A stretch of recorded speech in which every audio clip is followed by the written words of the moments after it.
competition as well. So how many of you play contemporary music? Or have played a Canadian piece? Oh, okay. You know, so they're required for some exams and things like that, but get into it. There's some great pieces out there, and Canadian Music Center, that's where this piece came from, this binder here, so just wanted to make a special mention for that. I had lots to say, of course. I even filled up several sheets for you. And let's try a couple of things here. 57.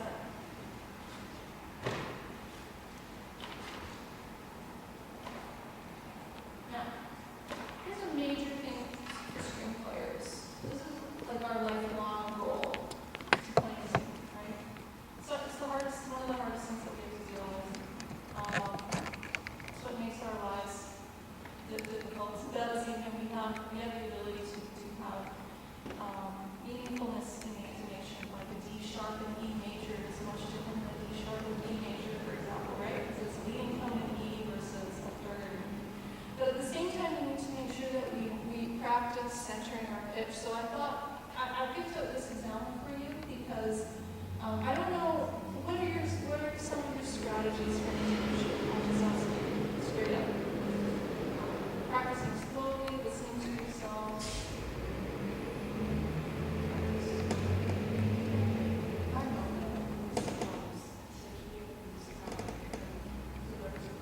Yes.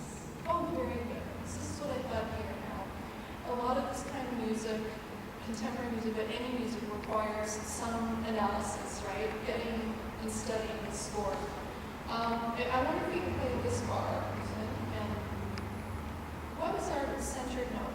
So you just told me that you like to find like a tonic, let's call it, right? What would our note be here? C sharp. So I'm actually going to be your practice buddy for 10 seconds. But you can find ways to do this at home. Do you have a piano at home or somewhere where there's a piano? You could also get someone to play a C sharp with a pedal, and then it's more difficult for cello because you have to sit. That could be your drum. You could also put a drum on a metronome. You could get an app on your phone or whatever if you have that. But if you have a friend who could also help you for like 10 minutes with a drum, it's really, really a great thing to train yourself to do. So I'm going to help you for the next 10 seconds. Let's play bar 57. Let's match our C sharps. Good.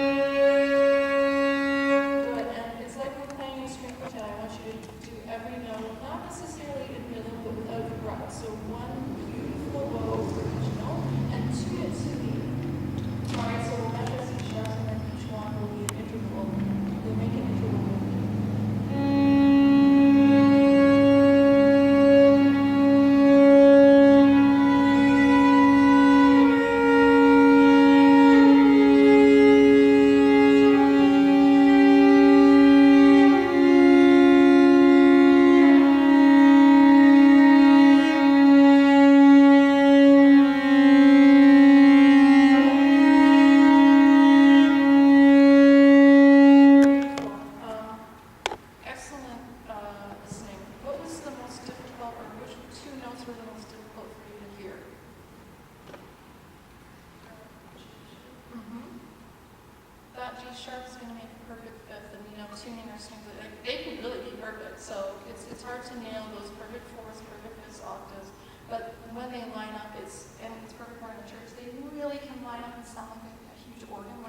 So let's do that whole bar again.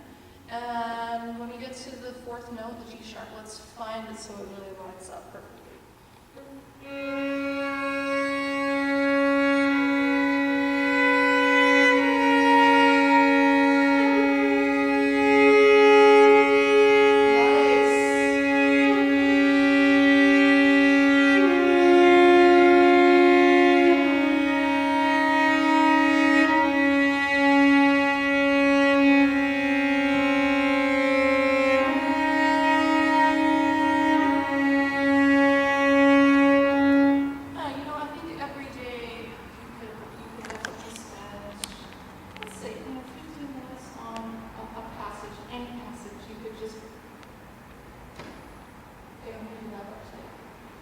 listen very carefully to your sense of pitch, the intervals, finding that center, because it will help you play in any key in any piece. You can clearly play it perfectly like you just did now.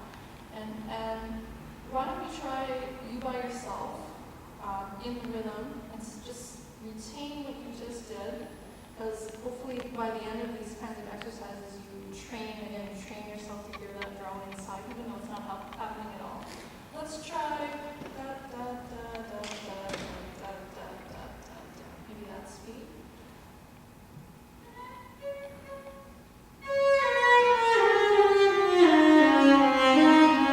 Good. Once more, same tempo with me.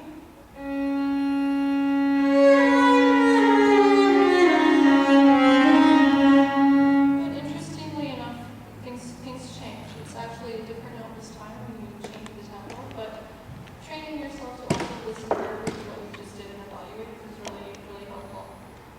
There was another place that you actually,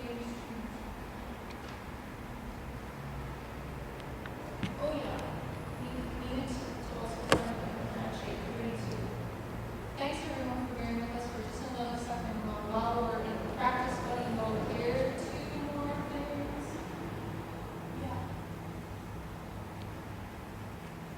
Let's try this one more time.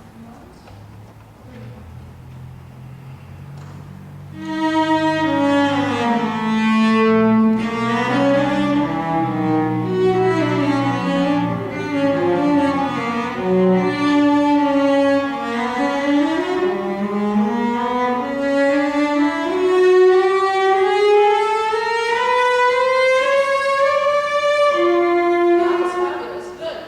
Maybe, when I work with people after the fact, maybe it's also like you play this piece from memory.